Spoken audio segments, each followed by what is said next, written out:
কি ছিলতিছ?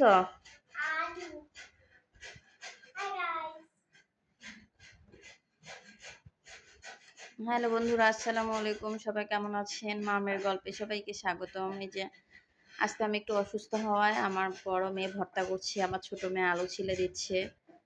আজকে আমার বড় মেয়ে ভাত রান্না করেছে।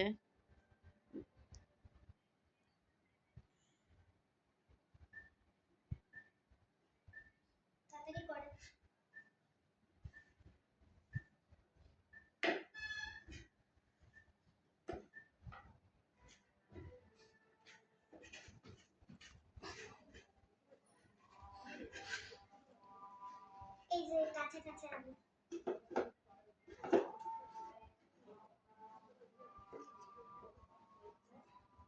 এটাও নিই